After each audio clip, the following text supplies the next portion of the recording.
Good afternoon, ladies and gentlemen, and welcome to another episode of CK Stories from the Heart. I'm your host, Charles King, and I want to apologize for having some technical difficulties here in the beginning. Let me just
Good afternoon. Hi there. How are you? I am excellent. Thanks for joining us today. I apologize for the technical difficulties, but I'm glad that you're here. Is there anything you'd like to say to our audience before we get into the show? Just thank you so much, everyone who's taken the time out of your your Sunday to participate and join the live stream to learn all about erasing my home and about me, Trish Lacy. So thank you so much for that. I appreciate it. So, what I like to do in our initial part here of your interview here is I like for people to get the opportunity to get to know who you are before you became this outstanding individual that you are today. So, Trish, before we get into everything that followed, I want to start at the beginning. Who was Trish Lacy before this marriage? What was life like? And what did you believe about love and relationships and your future? Oh my goodness. Before this marriage, Trish Lacy was a lot different. To be transparent, I think a lot of little girls, when they grow up, they envision themselves getting married, wearing the white dress, getting a big house, having the white picket fence, and that was never me. I was a little girl who just, at when I was younger, both of my parents got divorced when I was young. My mom got remarried to the wonderful stepfather that I have. My father is wonderful as well. And my grandparents, they didn't have the perfect relationship. It was good. I just knew that that was not something that I wanted. But then when I met my husband, I had been engaged a few times. Obviously, never made it down the altar. I just knew that at that time that that was the person that I thought was my person. Until I saw some signs and recognized that I made a bad choice and did not. I was too ashamed to tell other people I messed up. I should have done this. This is. I mean, even to the morning before the wedding, knowing this is the wrong decision. And it's okay to say that it is, just not being brave enough to say this is not what I should be doing. But I did grow up here in St. Louis, Missouri, Wellston, Missouri to be specific. Went to Lutheran North High School, graduated from Savannah, Georgia, went to Windsor Forest High School. And now I am, living, breathing a life that I've rebuilt for myself and my daughter. And I'm very happy with where we are right now.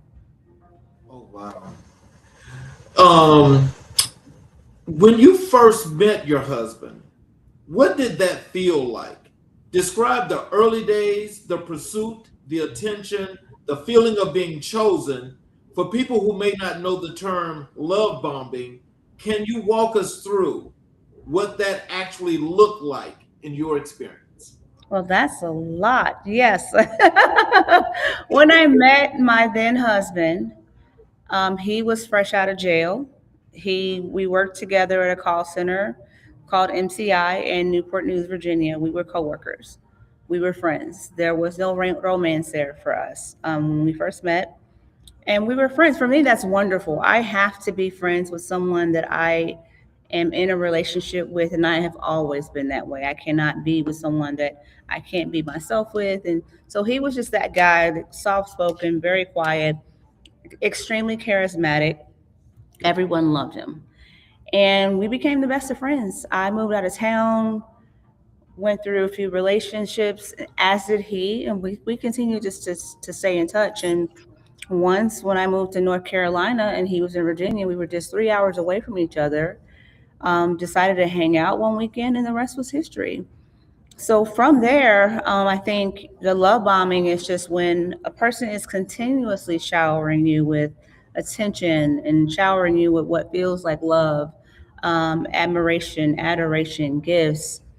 So all of those things, he appeared to be extremely empathetic, and he seemed to be extremely attentive to my every need. If I ever thought about something, before I even finished my thought, I had it. Whether it doesn't have to be extravagant things. It was just the fact that there was one person that was listening to everything that I thought about, everything that I cared about, and was wanting to take care of those needs and provide for them. And that was him.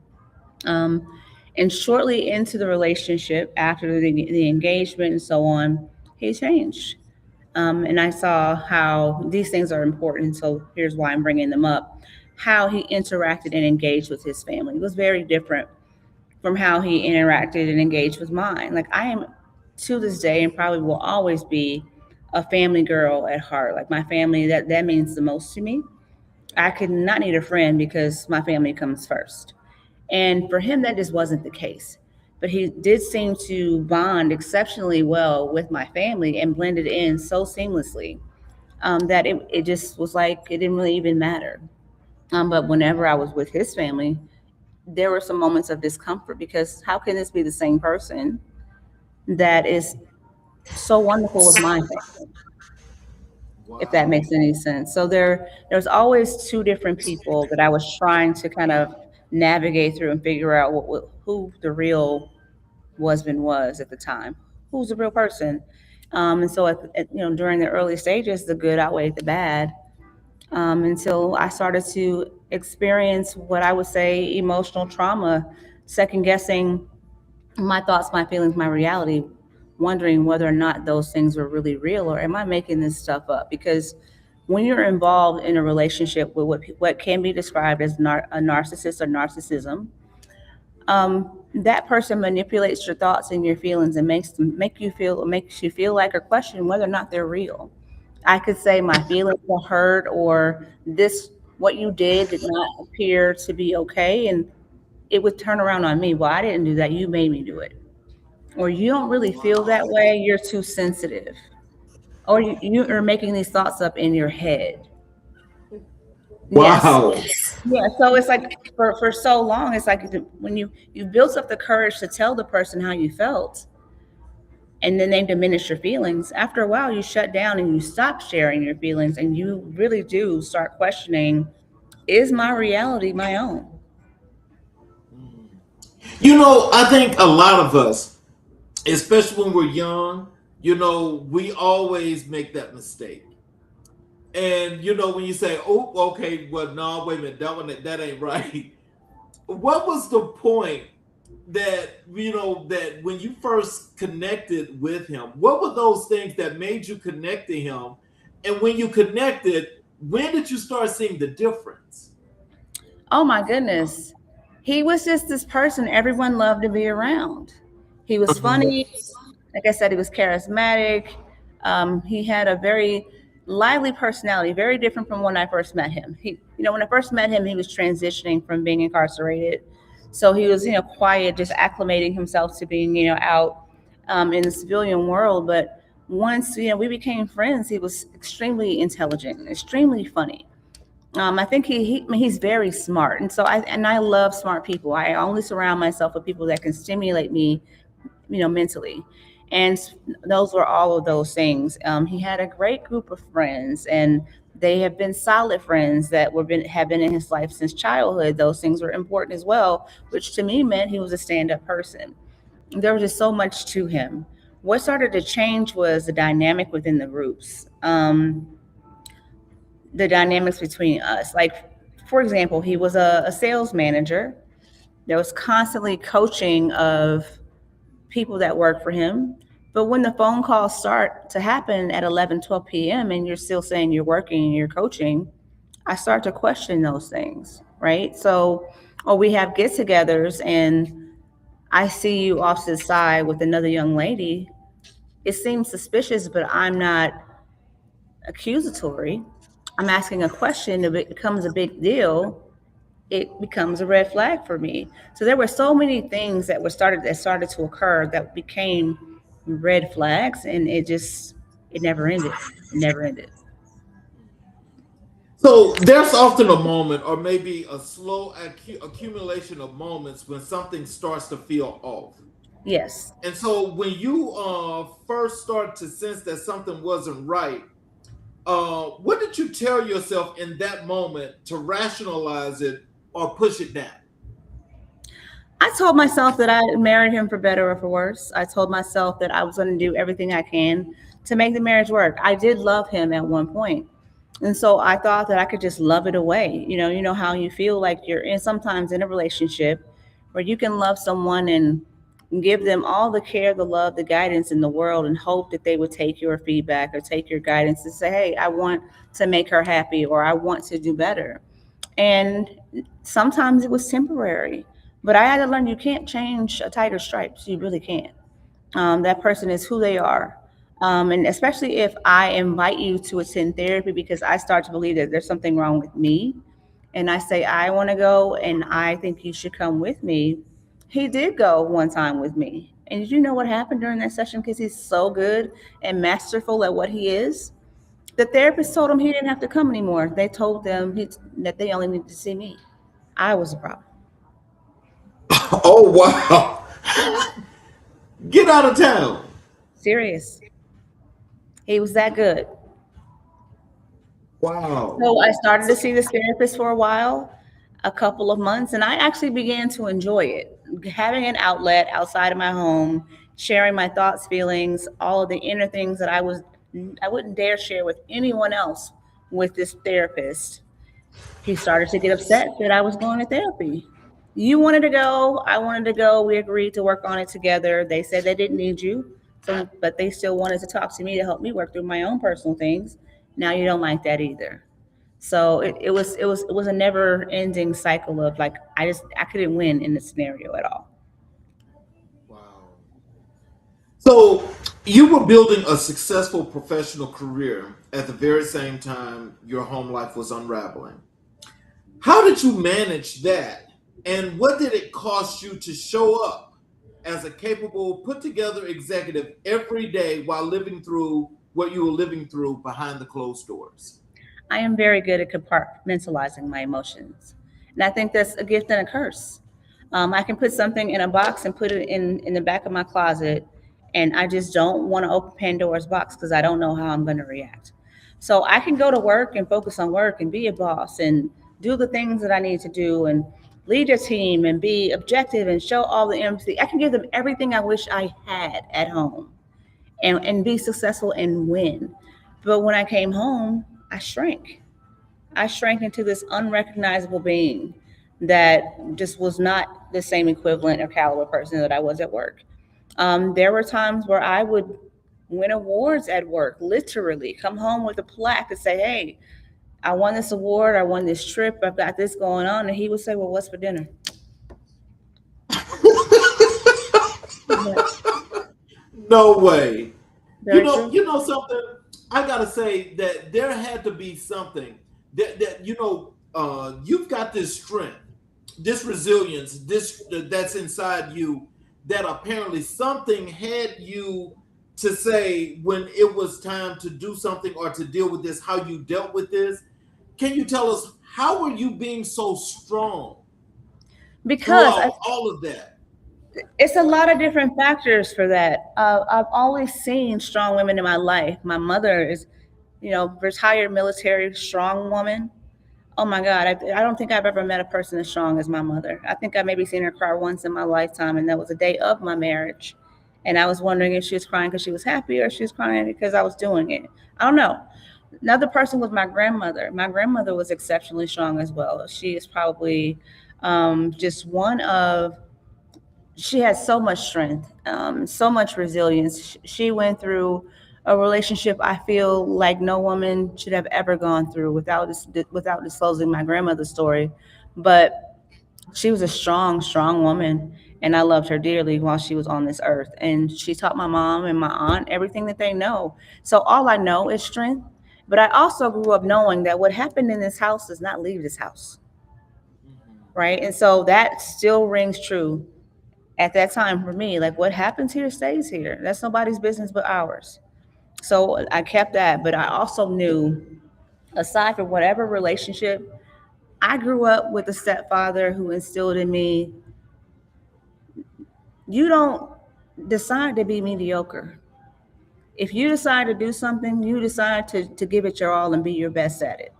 So if regardless of what's going on at home, when I go to work, I go to work and I'm gonna give it 150% because I didn't wake up, get dressed, and drive there to be mediocre. So that's exactly what I did.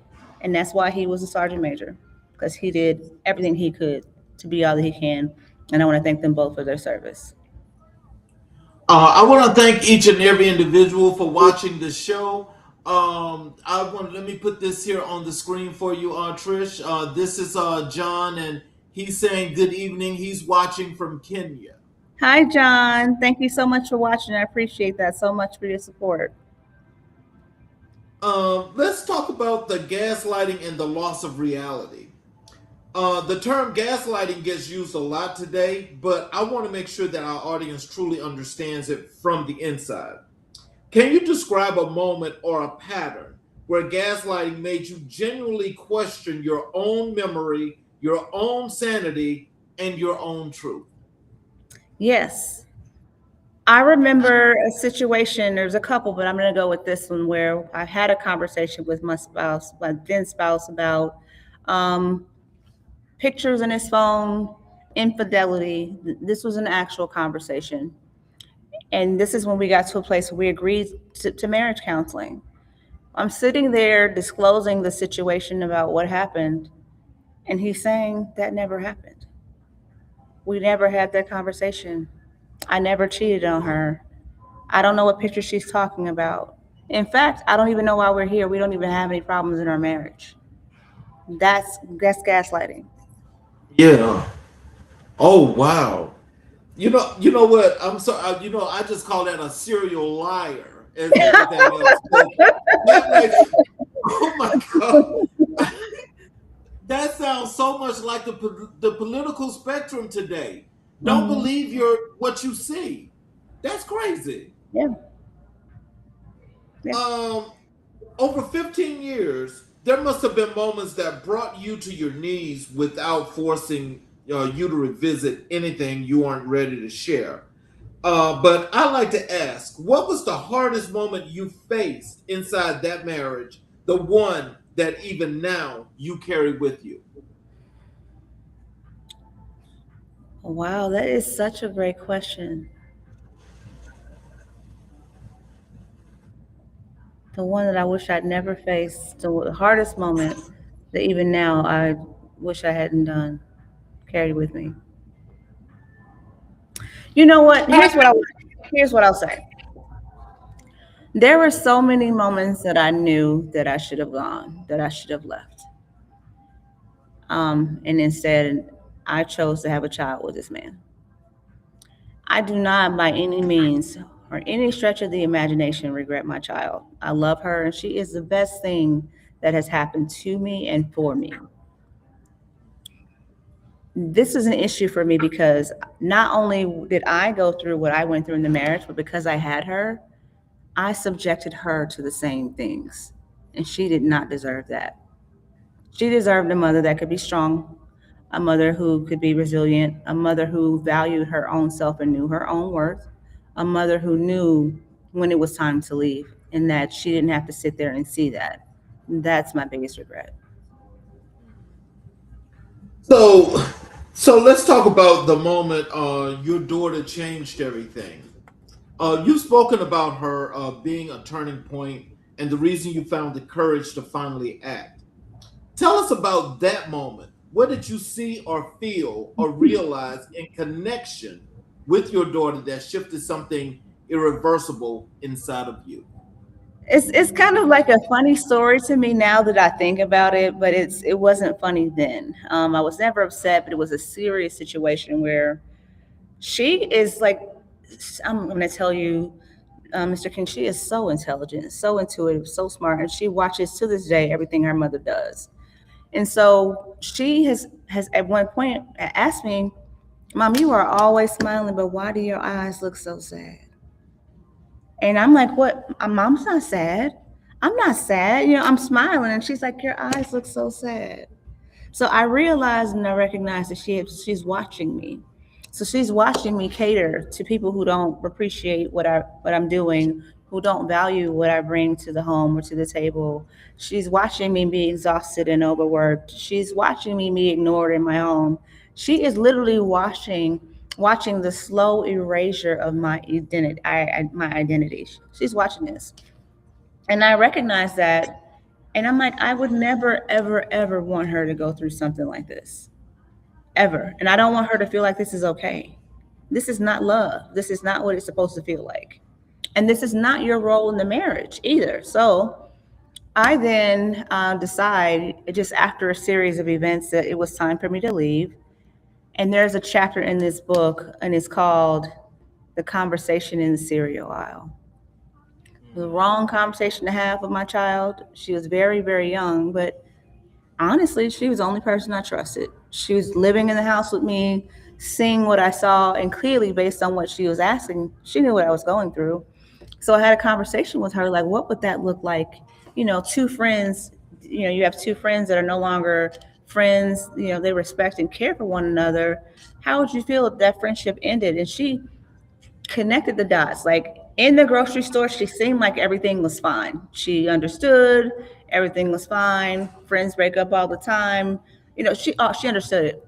But as soon as we got home, she told her father, "Mommy's leaving you." And that became a big situation in our home. I mean, before we could even get the groceries out the car, she ran upstairs and said, "Mommy's leaving you." And he ran downstairs and we had that conversation. And at that point, I couldn't deny it. I was already like absolute, like was already resolved with that decision that I was leaving. And so, ironically, it was around the time we were about to renew our lease in our Florida home. And so he was so upset he left. And I was conflicted because yes, I was ready to go, but I hadn't planned for that conversation to happen that day, for the relationship to end that day. So he took some time, left for several hours, and I was just left with her and his daughter, who was also staying with us at the time. and his grandson, all in the home, dealing with all of this adrenaline, all of this energy, trying to understand what was going to happen next. So when he came back home hours later, he said, "We're not renewing our lease. We're going to go our separate ways."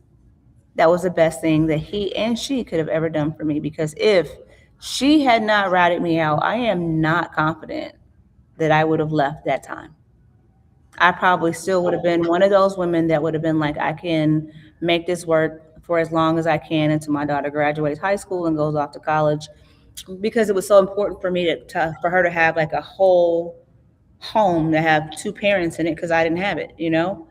But not recognizing that what she needed was for me to be healthy and happy. Wow. So if she hadn't done what she had done, I probably would not have left when I left. But that was the best thing she could have ever done for me. As you mentioned that, because there are like a lot of women, that kind of like have that same thought process as you was just mentioning about, I'll just try to tough it out for this time to make sure that, the kids are gone away from home, and then I'll do this. What can you tell women out there right now today, those that are going through this exact same situation? What would be your advice for them? What should they do? I feel like if they're going through things in their marriage, they should look at their children as well, because the children, again, they are watching everything you're doing.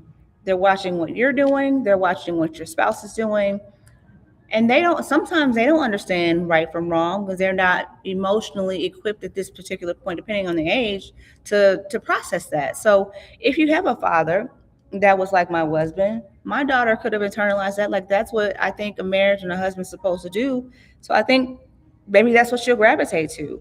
And then maybe she would think that, hey, this is what what wives are supposed to do. I don't want to be a wife.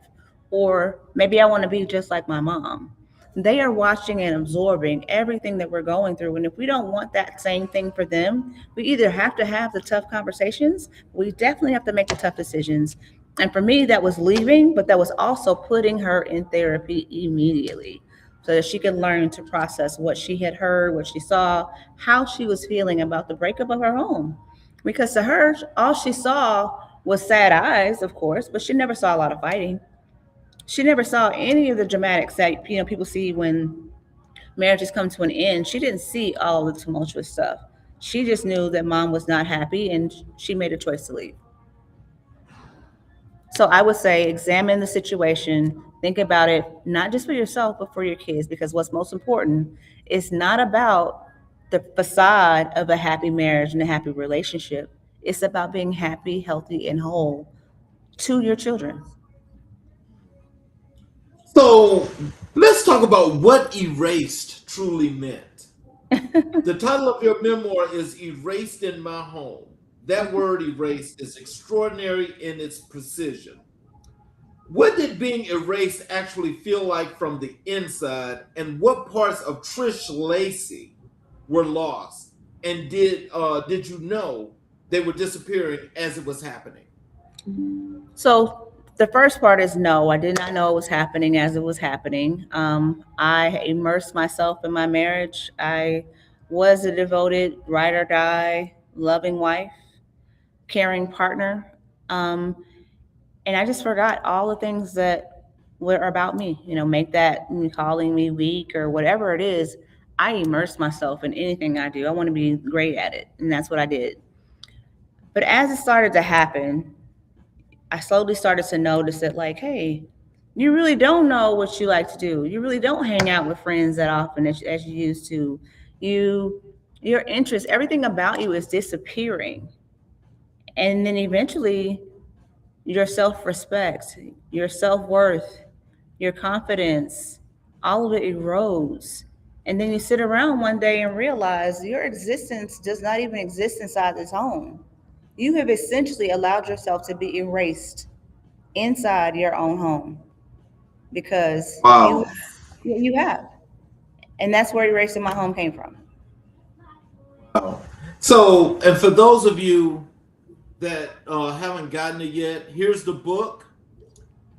I think you guys should get this book because this book is very valuable, and it basically I mean, the story that Trish is telling right now, as you read this, this definitely has to touch your heart because what she's saying in this book, I know for sure that this resonates with an enormous amount of people that have gone through the same thing. You guys need to go to Amazon and get this book. Thank you for that. Um, so now we're at the point where we're going to talk about your decision to leave. Deciding to leave a narcissist relationship is rarely a single clean decision. It usually is a process. So, with that being said, walk us through what that process looked like for you and what did it take to finally go? I knew I was leaving 3 years before I left. So 3 years before I left, I knew I was leaving. I just didn't know when. I remember it started to get to the point where I was overwhelmed by what I was feeling and what I was going through that I could not contain it. I remember there was a time I met one of my very best friends, my call her my sister, just one of the closest people in my life. I met her for the very first time and we clicked in my home, in my garage. And I told her that very first time I met her, I'm leaving this man. I don't need him. And she was really like, okay, this girl's weird, but it was like, it got to a point where I was just overwhelmed by everything I was going through. And so I started to do work for myself, working on me. And there was a point where I left the home and started staying with my parents. I stayed for a weekend. I didn't tell them everything that was going on. That's important too, because I've been in relationships. When you involve your family, sometimes when things get back together, things work out, it just alters the rest of the trajectory of the relationship because they have a feeling about something you've told them out of anger. So I just told them a little bit of what was going on, asked could I stay for the weekend. Of course, my parents are like, yes, you could stay here, you and Ryan, my daughter.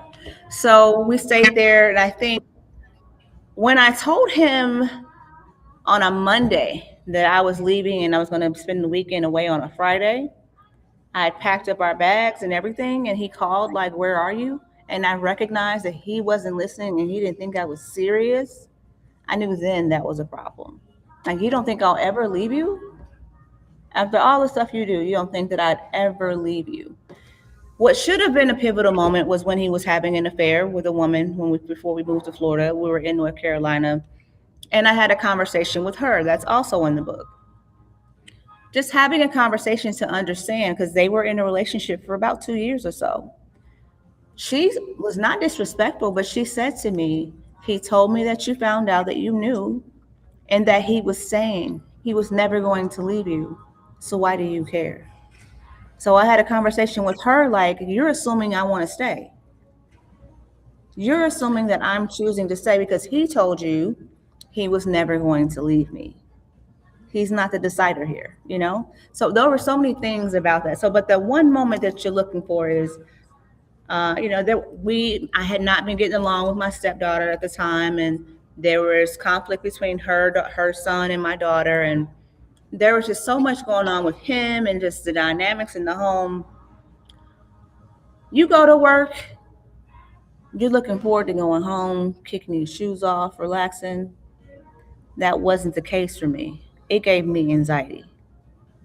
So one day I was driving home and I pulled into the driveway and I couldn't get out the car. I sat in that car and I cried and I cried and I cried because I did not want to go inside. I didn't. It was just the chaos inside the home that I just did not, I no longer had the heart to deal with. And that was the moment for me where I was like, I cannot do this anymore. You know, when you told me that when we were talking on the phone, I want you to know that that was truly heartfelt It's true. because I just cannot imagine, you having to go home, go to your home, and to feel like that, and to just not want to get out the car. That means that had to be horrible. It hurt. Let's talk about the smear campaign. So we know anyone that's left a narcissist relationship knows what comes next. Yes. The person who caused the harm becomes the victim, Yep. in the retelling. Did you experience that? And if so, how did you survive what can only be described as the war on your repudiation and your reality? I love the question. I don't think anyone's ever asked me that before, but it's 100% factual. He did go on this smear campaign. He did go on the defensive and tell people his side of the story. And until now, I never did. So we separated in 2018, officially were divorced in October of 2020. I wrote this book, it came out in 2026. Up until now, people have never heard my side of the story. I have never said a single negative thing about this man. Um, he will tell you differently because of how his interaction with his daughter is strained. Um, but for him, anything that happened negatively was as a result of things I or my mother may or may not have said about him. But I didn't care enough to put that on her or anyone else. I figured they would learn it on their own. And so I was focused on rebuilding my life and rebuilding myself and reclaiming my purpose and reclaiming my voice. That's what I was focused on. I was never focused on him once I made that decision to leave. I was focused on her safety, if anything else, but that was it. I never went out and told any stories about our marriage until I wrote my book. Wow. Well, let me just put this on the screen for you. This is, I want to say it right. If I say it wrong, please forgive me. Task Heap. I think It my says friend that, Tashai. Hi, Tosh. okay. I highly recommend the book. It's valuable for anyone in a relationship who has been ignoring red flags and questioning your confidence and self worth. Yeah. So, so the beginning of your heal, well, the beginning to heal. Can you tell us what did the early days of healing actually look like? Not the polished version, the real version. And when did you first feel like yourself again, even just for a moment? And what was the first step you took to begin reclaiming your identity? It's very elementary. I went to therapy first. I met this amazing therapist. Her name was Rachel Jean Felix. And she was recommended to me by that same young lady that I told you I met in my garage, and she thought I was crazy. But I went to see that therapist, and she changed my life. When I tell you this woman, she met me at my deepest, darkest, lowest point, and pulled me out of the dirt, out of the gutter, and made me see myself like who I was, my potential, what I was capable of. Like literally made me question what is or what was your favorite color, like elementary stuff. And I would be like, oh my God, I have always loved the color green. Like that elementary, like you forget who you are. But then she also, and I'm bringing this out because I carry this with me every day, everywhere I go. And I've been reading it since I saw her. She Mhm. recommended this book called The Language of Letting Go by Melody Beatty. Okay. I will forever swear by this book. It's every day, there's a date on every page. So it's like one page a day will uplift you and give you steps to take for recovery. So for me, it was recovering from a narcissistic abusive relationship. And every single page every day gave me the strength and the courage that I needed to move on. I also used to watch this show called Being Mary Jane. And Mary Jane Yes. we used to use post-it notes with affirmations, and she used to put it everywhere in her house. Well, that became me.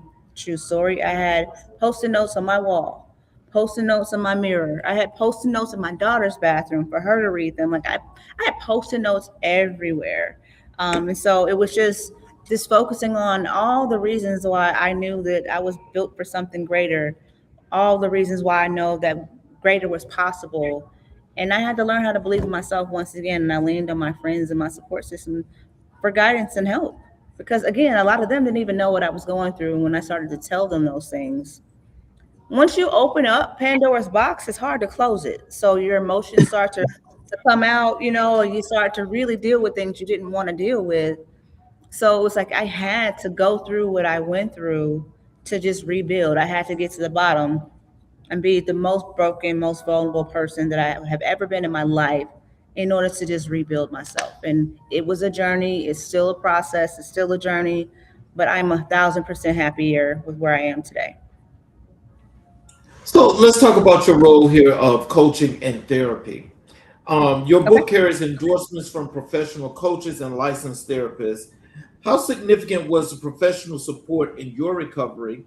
And for someone watching right now who is afraid to seek help, what would you say to them? Well, there's two reasons why I did that. These people were involved in my recovery. So I felt like it was very important for them to show or to say who I was when they met me versus who I am now. Two very different people. But also, I think there's such a stigma behind getting help. And also, there's a difference between getting help for in therapy and having a life coach. Two completely very different things. My opinion is you need both. So I had both. So I asked both of those professionals to play an important role in my book to really add credibility to the book because it's also important for people to know, like, yes, I wrote a book about my marriage. I'm not bitter. This is really my life story. This is really what happened to me. And these are the professionals that helped me through. And so you can do it too.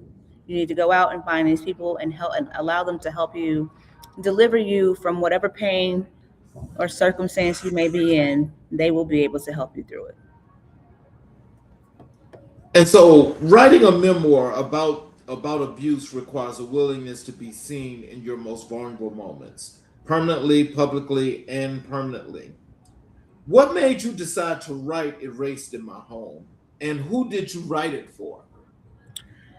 Erased in my home, I was encouraged to write this book for so long because of the narrative that was being depicted of me by my ex husband. But also, my reservation was because, again, I didn't want to talk about it. I didn't. But there were so many people in my life that knew, like, there was they felt like my marriage was successful. That was the story that I put out there. I mean, there's so many pictures on Facebook. We're on trips and vacations and we look happy. We're doing all the things. And I remember taking those pictures knowing in my mind I was so unhappy. But you would never know it because I'm smiling in every picture. Um, but when I had to tell the story about what happened, there were so many people that like, oh my God, that happened to me.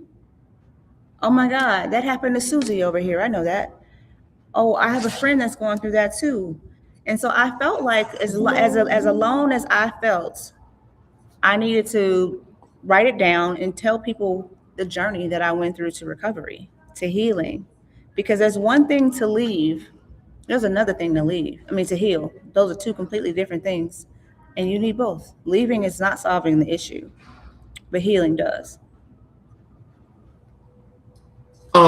If a woman picks up Erased My Home and reads the last page and closes it, what do you hope is sitting in her chest at that moment?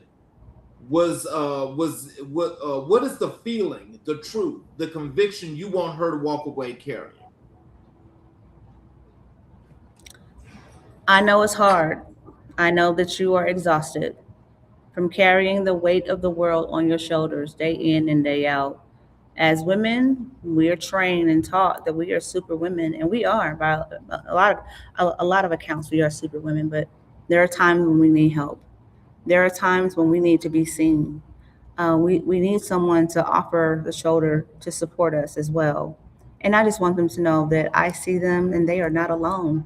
And healing from the situation, and when I say healing, I don't necessarily mean leaving, but when you heal from the situation, life is 10 times better.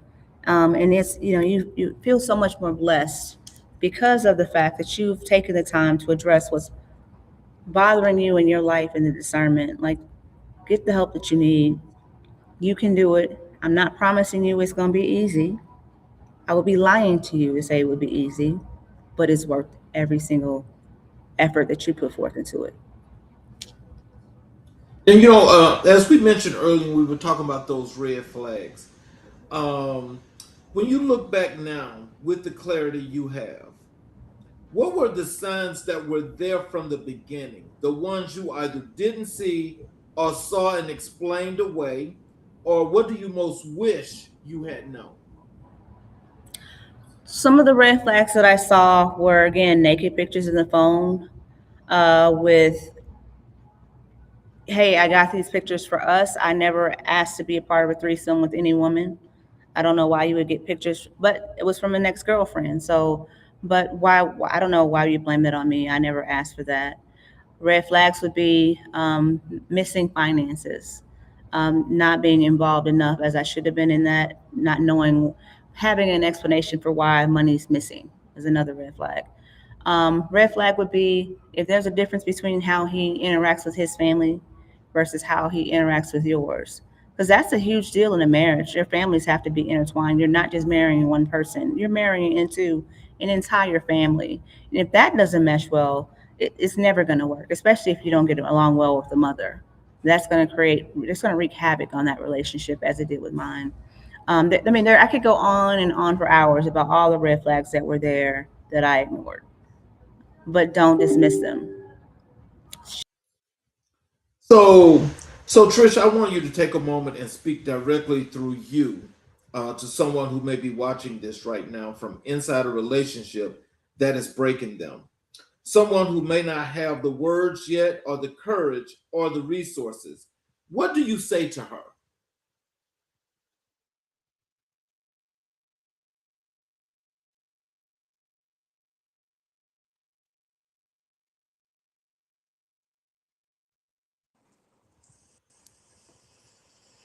Can you hear me?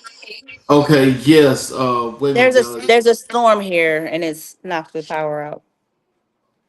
Yeah. So that question that I just had is, I want you to take a moment and speak directly through you to someone who may be watching this right now from inside a relationship that is breaking them. Someone who may not have the words yet, or the courage, or the resources. What do you say to her? You always have the resources.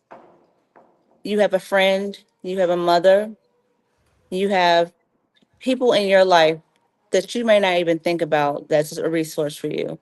You have a pastor. You can reach out to therapists. What I've learned is some of them do work pro bono. They will give you grants to get the help that you need. You also now have me. I've been through this before.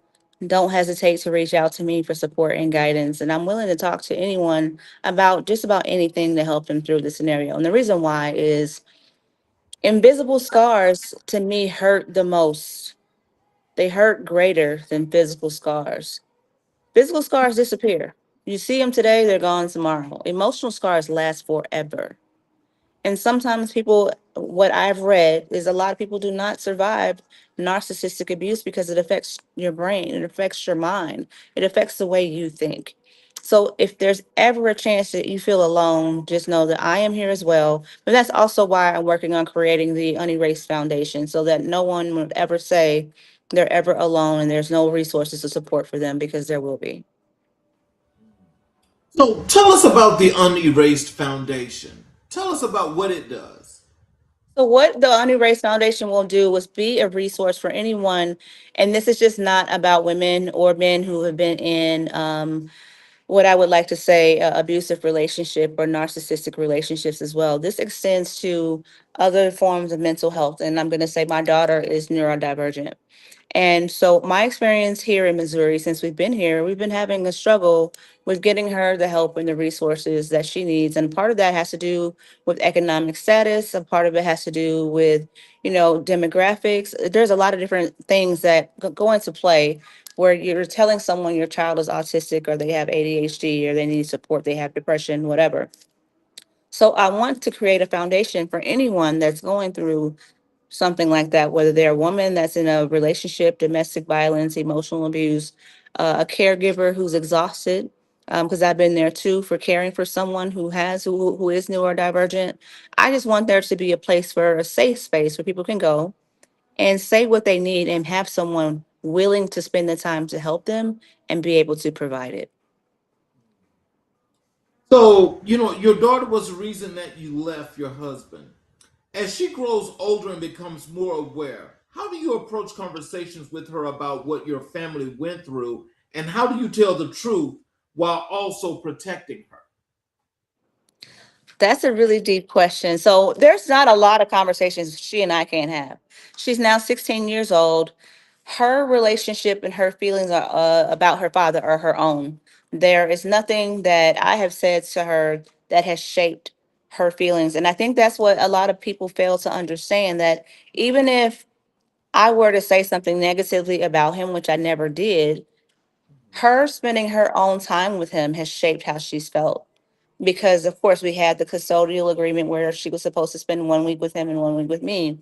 So her experience when she was away was much different than when she was with me. So she shaped her own opinions, and her own experiences were born through that. She no longer had her mom as a buffer. So she got to see things for what they truly are. And she's able to come up with her own conclusions. And a lot of times she doesn't talk to me about it, which is, I think, in a lot of ways, that's great. She has her own outlet. She talks to her therapist.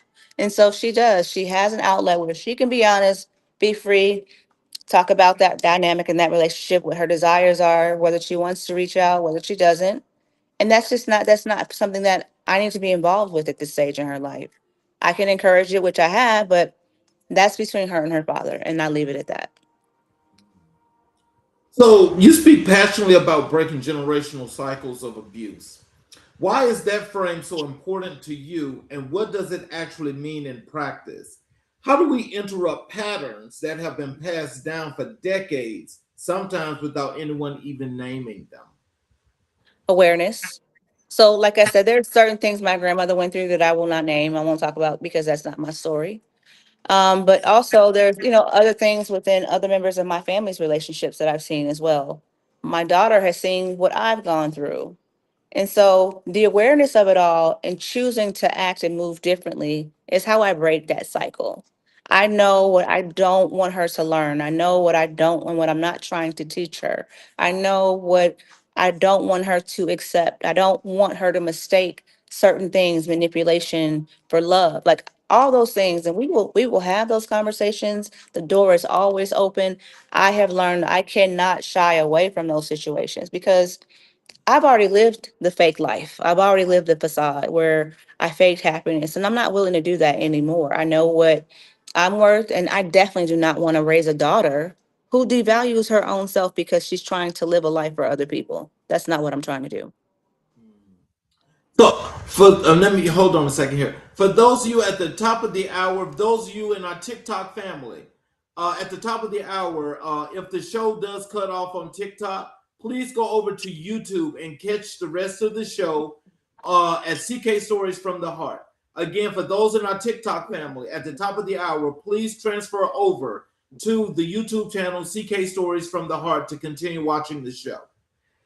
Um, what thriving? I'm sorry. I need to ask you this, and I want you to answer it without shrinking. What does thriving look like for Trisha Lacy today? Not surviving, not management, thriving. What does your life look like now that you belong fully to you? So I love that question because I thought about that recently, honestly. It was kind of like what does success look like, right? So in the past, success and thriving to me looked like several promotions, having an amazing title at my job, making tons of money. All those things are important, but they're not fulfilling for me at this stage in my life. For me, it is, I remember being a little girl who grew up and lived in Wellston, Missouri, St. Louis, and I went to a private school and I felt like I wasn't hood enough to live in that neighborhood, right? Then I went to a private school and I felt like I was too hood to be at the private school. Like I just didn't feel like there was a place that I felt that I fit in, right? So for me, thriving is where I am today, being 100,000% confident and resolute with who I am, the person in my brown skin. And I love that for me. Final question for you. Um, so Trish, as we begin to close out on our time together, tell us what's on the horizon for you. What is the work you're called to do next, and where can people find you, follow your journey, and get their copy of Erased in My Home? Sure. So the work that I'm called to do next is continuation of what I'm doing. I'm actually going to be starting some classes here in a few weeks where I'm going to be getting my mental health certificate, so I could be a mental health coach. So it's going to accompany the foundation, the Unerased Foundation, but also just I don't want to be out here spewing nonsense just simply because it was my journey. I want to have the knowledge and the intelligence and give people real information that I have learned to be able to help someone when they have no one else to turn to. I will have that information in my arsenal to be able to support and help them as well. So that's coming too. And then I am contemplating working on my second book, and we're contemplating on that as well. Also, while just continuing to successfully raise my daughter to be the wonderful human being that she is, and working on the Unerased Foundation. Also, next week, Sunday, though, is the actual launch of my very first podcast, Unerased with Trish Lacy. It's going to be streamed on 80 platforms with the support and help of Listen Linda Media. So you'll see that along with the work from my company, Next Chapter Media. So, and you can find me on trishlacy.com, on Instagram at sincerely underscore Trish. You can find me on TikTok at I am unerased. And you can find me on Facebook at trishlacy.author. Okay. So just in closing, if you do you have any words of wisdom and encouragement for our audience? You've already given them the places to connect with you, and if you want to do that again, you can. Well, the words of encouragement are for anyone that's out here that's listening. I appreciate everyone for showing up today, but you are not your circumstance. That's the biggest takeaway. I know how hard it is and how it seems, and I know that there are some people, so many people out here that are tired. You're exhausted. You go to work every single day. You come home. You take care of the kids. You cook dinner. You wash your clothes. I mean, there's a list of never-ending invisible tasks that we as women do, and there are some men that do it well as well. Just know that you are not alone. And what I encourage you to do, just know that this is just a chapter in your story. This is not the end. It doesn't have to be. You can rewrite the ending. And I encourage you to do so. So when I'm about to close with this monologue for you, do you have a few minutes after I close to hang around for a few minutes? I do. All right. So I want to thank first of all, I want to thank each and every individual that's watched and that has maintained the entire time of watching this great story with Trish. And I encourage you all to please follow because I'm sure that the words and especially with the podcast that she's going to be launching, I'm sure that that's going to be an experience for each and every individual that needs to get some kind of learned experience from it. That's going to make your life a whole lot better. So in closing, Trisha Lacy, on behalf of everyone in this audience, everyone watching at home, and everyone who needed to hear exactly what you shared today, I want to say thank you. Not just for being on this show, thank you for being brave enough to live your story out loud. Thank you for choosing your daughter and in doing so, choosing yourself. Thank you for writing it down because someone somewhere is going to pick up Erased in My Home and find the word what they have been living through, and that word is going to be the beginning of their freedom. Today, we sat with a woman who lost 15 years inside a relationship designed to erase her, and we watched her walk in here fully, magnificently, undeniably herself. We talked about love bombing and gaslighting, about corporate masks and smear campaigns, about the moment a mother looked at her daughter and said, "Not one more day." We talked about healing, real healing, not the polished kind, and we talked about what it means to rise. If you're watching this right now and you're living in silence, please hear me. You're not invisible. You are not too far gone, and you are absolutely not what they told you you were. Get the book, Erased in My Home by Trish Lacy, available on Amazon right now. Let her story be your permission to slip. This has been CK Stories from the Heart, Season 1, Episode 9. I'm your host, Charles Zachary King, reminding you that every single story matters, every voice deserves to be heard, and the bravest thing you will ever do is tell the truth about your own life. Until we meet again, keep your heart open, keep your head up, and remember, your story isn't over. The chapter is still being written. Thank you all. Have a great evening, and we will see you guys next Sunday on CK Stories from the Heart.